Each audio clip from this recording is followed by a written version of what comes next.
Have a nice day students. और जैसा कि हम लोग व्यावसायिक शिक्षा में हिंदी का पेपर भी आपका अच्छा आया और सामान्य आधारित पेपर का भी जो वीडियो मैंने लास्ट आवर में दिया था आपको 2-3 घंटे पहले, उससे करीब 70-80% के क्वेश्चन भी आए और बहुत ही अच्छा लगा। हेनरी फेल एकदम पहले क्वेश्चन पर थे। तो इसी तरह से मैंने पहले शॉर्ट वीडियो में 3 वीडियो आपको इस तरह से दे रहा हूँ जो कि आपको 30 नंबर तो पास करा ही दे 60 नंबर में आराम से, चूँकि 20-25-30 मिनट में वीडियो में कितना दिया जा सकता है। लेकिन अगर आप इसको पढ़ते जाएंगे और क्वेश्चन कोई मत छोड़िएगा तो वैसे में आपको नंबर मिल जाएगा, अच्छा नंबर मिल जाएगा। तो ये एक दिमाग में मेरे है कि मैं थ्योरी को ज़्यादा फोकस करते हुए और सूत्रों को इसमें लेके चलूँगा और आपको सेकंड पेपर में कैसे पास हुआ जाए ये चीज़ समझनी है। और कॉन्सेप्ट हाई स्कूल का ही है। और दूसरा पेपर आप जैसा कि देख रहे हैं सामने, विद्युत और चुंबक। तो विद्युत और चुंबक जो है आपका एक तरह से बहुत ही, थोड़ा वीडियो लंबा भी हो सकता है लेकिन आने वाले छात्रों के लिए भी ये आसान हो जाएगा पेपर 2 में। तो इसमें प्रत्यावर्ती धारा नहीं है, आपसे पूछा जाएगा, लेकिन धारिता, चालन और प्रेरण ये आपसे पूछा जाएगा। तो प्रेरण आपने अभी समान आधारित विषय में अभी प्रेरण क्या होता है आपसे पूछा गया होगा। अभी प्रेरण मतलब मोटिवेशन, हाँ। तो अब प्रेरण माने यहाँ वही आगे आप पढ़ेंगे, प्रेरण ट्रांसफार्मर अन्योन्य प्रेरण के सिद्धांत पे काम करता है। तो इसके अंदर भी ट्रांसफार्मर है और थर्ड पेपर में भी, सेकंड पेपर और थर्ड पेपर ये एकदम मैच करते हैं, क्योंकि जो चीज़ इसमें आप पढ़ रहे हैं वही चीज़ जाके वहाँ डीसी में उसको पढ़ेंगे। ट्रांसफार्मर वहाँ भी है, वहाँ भी यही धारिता है, रेजिस्टेंस है, सारी चीज़ें वही हैं वहाँ पर, वहाँ प्रैक्टिकल हो जाएंगी वो चीज़। ये थ्योरी का अंश है। इसमें इसे फिजिक्स भी कह लीजिए, लेकिन साइंस का ये हाई स्कूल लेवल का ही है और इसलिए हम धारिता को पढ़ते हैं। पहले देखें धारिता में क्या है। तो धारिता क्या है, तो इसकी एक अवधारणा बनी थी कि एक लाइन में अगर आप कहें तो आवेश ग्रहण करने की, कोई भी चालक है, अगर विद्युत का चालक है जैसे लोहा ही है, तो उसको आवेश ग्रहण करने की एक निश्चित सीमा होगी और इसी सीमा को हम उस चालक की विद्युत धारिता कहेंगे, जिसे हम C से दिखाते हैं। C = Q/V होता है, याद रखेंगे आप। Q मतलब आवेश और V मतलब वोल्ट। तो 1 वोल्ट अगर है तो C = Q। तो विद्युत इसका मात्रक भी फैराड हो गया और 1 कूलाम पर वोल्ट। और माइक्रो अगर कूलाम पूछ लिया तो 10⁻⁻6 का गुणा कर देंगे आप तो वो फैराड हो जाएगा। -6 मतलब 1/10⁻6, ऊपर ले गए तो 10⁻⁻6। यहाँ हम एक सवाल और पूछता है आपसे कि गोली चालक की धारिता क्या होगी, इसका सूत्र दें। तो देखिए ये गोली चालक है जिसकी त्रिज्या A है और इसके सब पर पृष्ठ पर समान आवेश रहेगा और A यहाँ पर इसकी त्रिज्या है, तो इसका सीधे सूत्र हो जाता है C = 4πε0 Ka फैराड। तो इसके पहले की सारी चीज़ें कांस्टेंट हैं, इसका मान 1/10 9 × 10⁻9 होगा और A आपको एक दे देगा, ये मीटर में ही रहेगा, सेंटीमीटर में देके आपसे आवेश पूछ सकता है। तो यहाँ एक छोटा सवाल बन भी सकता है और सूत्र भी आपसे पूछ सकता है। तो गोली चालक की धारिता के लिए सूत्र दें और जो है उसका आप स्क्रीनशॉट लेके आप इसको देख सकते हैं। और फिर स्थितिज ऊर्जा आवेशित चालक की क्या होती है, तो किसी चालक को किसी आवेश से आवेशित करने के लिए जो आप कार्य चालक में स्थितिज ऊर्जा के रूप में रहती है, तो यही ऊर्जा आवेशित चालक की स्थितिज ऊर्जा कहलाती है। इसे U से हम दिखाते हैं। तो आवेश को आवेशित करने में किया गया कार्य एक तरह से चालक में स्थितिज ऊर्जा के रूप में रहता है। आगे हम बढ़ें तो इसमें इम्पोर्टेंस में और जाएं तो संधारित्र देखिए यहाँ पर पूछ रहा है कैपेसिटर क्या है, संधारित्र क्या है, इसकी धारिता कैसे बढ़ा सकते हैं। तो 2 प्रकार से, आकार बढ़ा दीजिए या फिर आप इसका विभव कम कर दीजिए। तो संधारित्र एक ऐसा समायोजन है जिसमें किसी चालक के आकार में परिवर्तन किए बिना विभव कम करके चालक की धारिता बढ़ाई जा सकती है। तो इस समायोजन में आवेश की पर्याप्त मात्रा संचित की जा सकती है। कैपेसिटर आपने देखा होगा थर्ड पेपर में गोल गोल होता है और दो टांग होती हैं, तो इसके एक तरफ प्लस एक तरफ माइनस, तो वही है इसका संधारित्र कैपेसिटर। तो अब इस जैसा कि ये निर्भर भी उसी पे करेगा, चूँकि प्लेट इसके अंदर लगी हुई है तो प्लेट के क्षेत्रफल पर ये निर्भर करेगा। जैसे इधर देखिए चित्र बना दीजिए इस तरह से, तो ये एक तरफ प्लस में एक तरफ अर्थ में जुड़ गया पृथ्वी से, तो इस पर प्लस माइनस होता है। तो ये किस पर निर्भर करेगा, यहीं से देख लीजिए प्लेटों के बीच की दूरी के व्युत्क्रमानुपाती, मतलब C समानुपाते 1/D इसके बीच की दूरी, और C समानुपाते प्लेट इसका क्षेत्रफल प्लेट का A, और तीसरे पर निर्भर करेगा जो इसके अंदर पदार्थ भरा होगा, जो कि विद्युत रोधी पदार्थ होगा, जिसे हम परावैद्युतांक कहते हैं, तो उसके समानुपाती होगा। तो ये समानुपाती यहीं से दिख गया आपको। आगे आप देखिए तो ये लिखा भी है, संधारित्र की धारिता को प्रभावित करने वाले कारक, यही 3 ठो कारक होंगे, क्षेत्रफल, बीच में रखा पदार्थ और आपका उनके बीच की दूरी।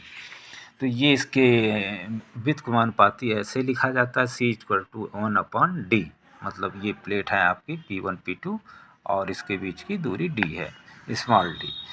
तो इसके बाद परावैद्युत क्या होता है, ये सीधे आप विद्युत रोधी पदार्थ होता है, क्योंकि कैपेसिटर के बीच में भरा जाता है, अभ्रक होता है, कागज़ होता है, बहुत सी चीज़ें आती हैं। तो ये 2 प्रकार के होते हैं, अध्रुवी होते हैं और ध्रुवी परावैद्युत होते हैं। आपसे ये पूछ सकता है। उसके बाद आपसे इसका नाम वही निर्वात रख लीजिए, इसके बीच में माइका कागज़ आप रख लीजिए, ये आपका। इसके अंदर और चीज़ है संयोजन। देखिए अक्सर पूछता है संधारित्रों के संयोजन का श्रेणी क्रम में और समांतर क्रम में। तो श्रेणी क्रम का मतलब ये होता है कि अगर आप देखिए 3 संधारित्र यहाँ लगा दिया इसने, और अगर इसमें धारा देगा तो सब में धारा एक समान जाएगी, इसमें भी जाएगी, इसमें भी जाएगी, इसमें। अगर यही पैरेलल कर देगा, जैसा कि आपके घर में बल्ब लगा हुआ है, तो झालर तो श्रेणी क्रम में लगी रहती है, और घर में जो बल्ब लगा रहता है वो पैरेलल लगा रहता है कि एक बल्ब भी फ्यूज हुआ तो दूसरा बल्ब नहीं फ्यूज होगा, क्योंकि पैरेलल में है। और अगर सीरीज में एक झालर में एक बल्ब भी फ्यूज हो गया तो दूसरा फ्यूज हो जाता है, दूसरा जलेगा, फ्यूज नहीं होगा, जलेगा ही नहीं। तो श्रेणी क्रम में देखिए आप आराम से सबका V बराबर 1 वोल्टेज रहेगा, मतलब V बराबर V1 plus V2 plus V3, और धारा सब में, आवेश सब में समान जा रहा है, Q सब में समान जा रहा है। तो अब आप आराम से C=V1 होता ही है, तो V1 बराबर Q/C1, V2 बराबर Q/C2, V3/Q/C3, और तीनों को जोड़ दीजिए तो V आ जाएगा। तो V बटा कॉमन Q ले लेंगे तो V बटा Q हो जाएगा, तो 1/C हो जाएगा। यहीं से आप लिख दीजिए, यहीं ख़त्म हो जाएगा। 1/C बराबर 1/C1 प्लस 1/C। अगर आपको दे दिया रहे सवाल कि 3 कैपेसिटर श्रेणी क्रम में जुड़े हैं तो उनका तुल्य क्या होगा, तो आप आराम से 1/C1, 1/C2, 1/C3 रख के तीनों को भिन्न को जोड़ के 1/C इधर है, इसको तिर्यक गुणा करके पलटी कर दीजिए तो C का मान आपको मिल जाएगा। तो इस तरह के सवाल भी आ जाते हैं। अब इसके अंदर आप देखें तो यह संयोजन उस परिस्थिति में प्रयोग लाया जाता है जहाँ किसी ऊंचे वोल्टेज को अनेक संधारित्रों में विभाजित करना होता है। तो ऊंचे वोल्टेज को अनेक संधारित्रों में विभाजित करने के लिए हम श्रेणी क्रम को यूज़ करेंगे, और इसका आवेश का परिमाण एक समान होता है। श्रेणी क्रम में सभी जोड़े जाएंगे तो आवेश सब में एक समान होगा। अब यही चीज़ आपका समानांतर में हम देखें तो समानांतर में आप देखें तो यहाँ पर आप देखेंगे कि तीनों अलग अलग जुड़ा हुआ है, मतलब नाली का पानी थोड़ा इसमें जा रहा है, थोड़ा इसमें जा रहा है, थोड़ा इसमें जा रहा है। उसमें एक समान था, इसमें अलग अलग आवेश जा रहा है, Q1 Q2 Q3 इस तरह से जा रहा है। तो इसमें भी वही सूत्र होगा, लेकिन सब में जो है देखिए Q1 बराबर C1V, और विभव तो सबका एक जैसा रहेगा, क्योंकि अलग अलग विभव होगा नहीं, विभव सबका एक जैसा, यहाँ से लेके यहाँ तक पूरा विभव एक जैसा रहेगा। तो V कॉमन हो जाएगा, Q बराबर C1V, Q2 बराबर C2V, Q3 बराबर C3V और Q को बाहर Q कर लेंगे तो Q और V को नीचे ले आएंगे तो Q बटा V बराबर C हो जाएगा। तो C बराबर C1 plus C2 plus C3। ये गलत छप गया है। तो इस तरह से आपका C बराबर C1 plus C2 plus C3 धारिता के समानांतर में आप इस तरह से देंगे। यही सवाल पूछ देगा आपसे कि 1-1 माइक्रोफैरड के 3 ठो समानांतर क्रम में जुड़े हुए हैं तो ऐसे का तुल्य जो है धारिता क्या होगी, तुल्य धारिता। तो वही C बराबर तीनों को जोड़ दीजिएगा 1-1-1 अगर समानांतर हैं तो वही 3 माइक्रोफैरड उसका उत्तर हो जाएगा। वहीं का वहीं 2 नंबर का 1 नंबर का सब 2 नंबर का सवाल निश्चित रहेगा। या तो सूत्र निकाल दीजिए, तो इसी तरह से चित्र बना के आप सूत्र निकाल दीजिएगा, स्क्रीनशॉट आप ले सकते हैं। मैं पूरी कोशिश कर रहा हूँ। आगे बढ़ते हैं। तो इसके अंदर संधारित्र की स्थितिज ऊर्जा के लिए मैंने आपको बताई है कि इसका सूत्र जो होता है कैपिटल U बराबर 1/2 CV² या 1/2 QV जूल। तो ये संधारित्र को आवेशित किया जाता है। तो आवेश देने की क्रिया के बाद उसमें स्थितिज ऊर्जा में ऊर्जा उसको मिलती है, वैद्युत स्थितिज ऊर्जा के रूप में संचित हो जाती है। तो इसी को उसका हम स्थितिज ऊर्जा कहते हैं। तो ये यहाँ तक आपका ये पहले एक से तो इम्पॉर्टेंट है। उसके बाद इसमें अगर आप सवाल देखेंगे तो सवाल आपका उसी तरह से है कि आपका इस तरह का सवाल, जैसे कि मान लीजिए आपको ये यहाँ पर देखिए जोड़ दे दिया जोड़ने के लिए। तो दोनों क्या हैं, सीरीज में हैं तो इनको जोड़ेंगे 1 हो जाएगा।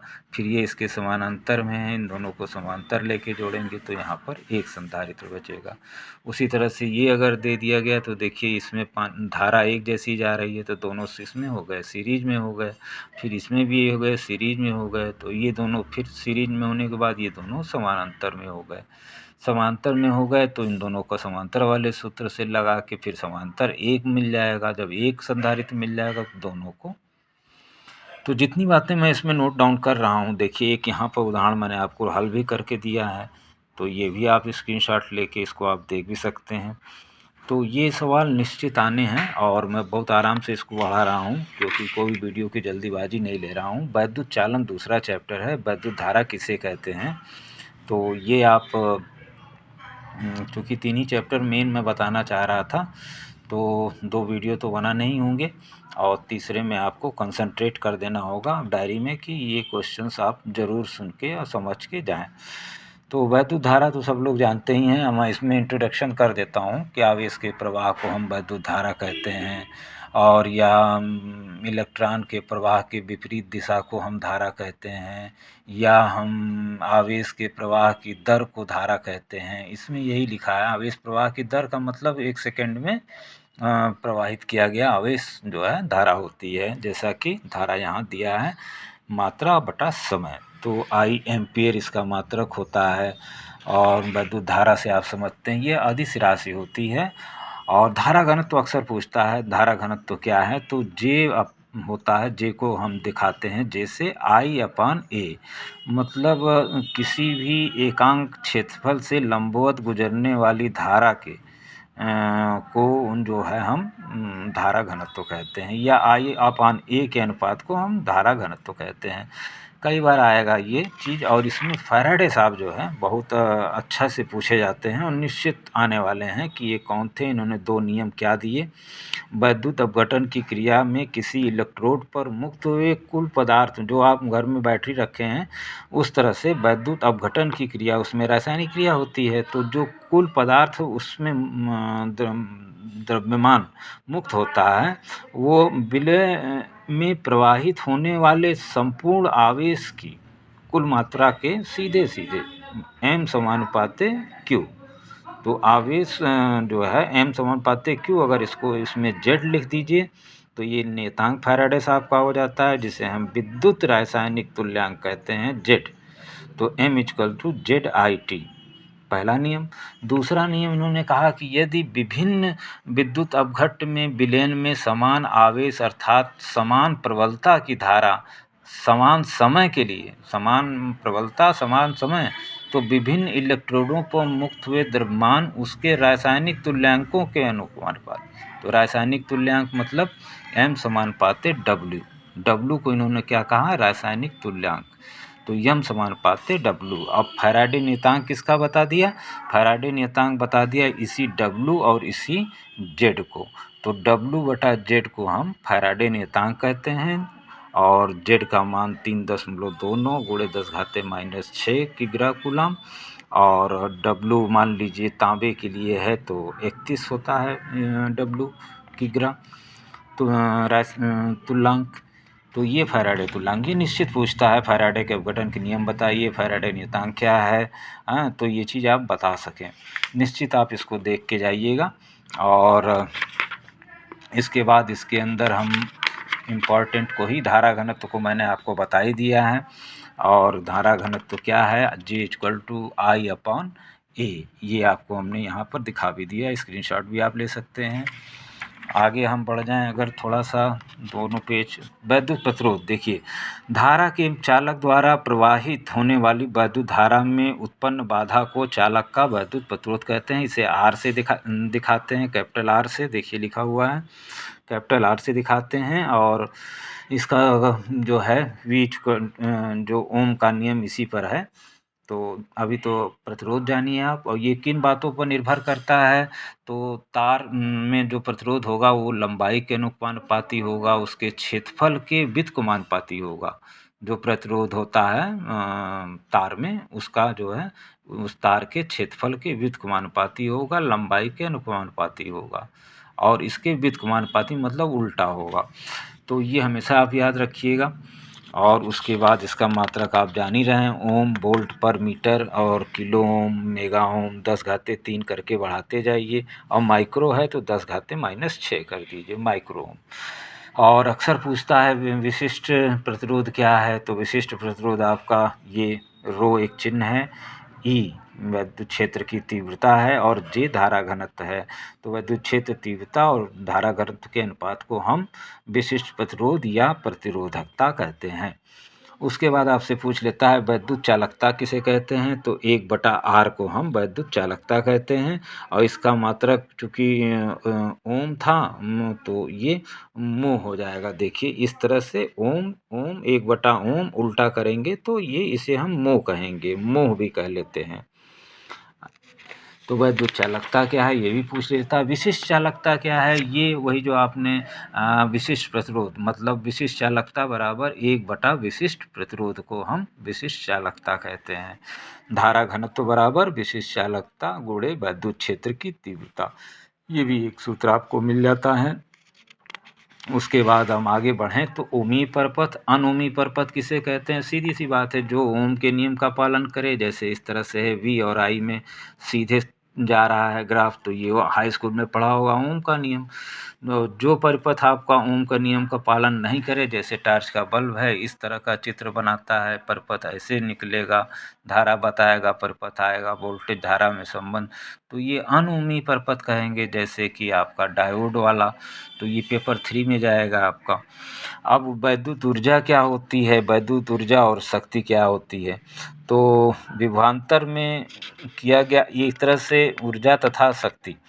तो आप इसका परिभाषा देखें यहाँ पे, वैद्युत शक्ति को पहले समझें। शक्ति मतलब कार्य करने की दर को, किसी भी वैद्युत परिपथ में जो ऊर्जा क्षय हो रही है तो कार्य करने की दर को वैद्युत शक्ति कहेंगे, W/T।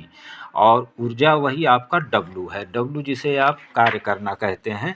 तो किसी Q कूलाम आवेश को V वोल्ट के विभवांतर पर एक तार से दूसरे सिरे तक, एक सिरे से दूसरे सिरे तक, तो W=Q/V, ये जूल। तो ये कार्य है आपका वैद्युत ऊर्जा। तो इसमें जो है उसका ताप बढ़ जाता है, ऊष्मा में बदल जाता है। तो दैनिक जीवन में अनेक प्रकार से आप इसको देखते होंगे कि ऊर्जा को आप बिजली का हीटर है, टोस्टर है, गर्म करने का आयरन है, सोल्डरिंग आयरन है, ये सब चीज़ें आपकी हैं। उसके बाद शक्ति आपने जान ही लिया W/T, और इसका मात्रक भी वाट, 1/जूल पर सेकेंड। अब इसके साथ अक्सर आप घर में एक अश्वशक्ति बराबर 746 वाट, 1 किलोवाट बराबर 10 घाते 3 वाट, इस तरह से मेगा में 10 घाते 6।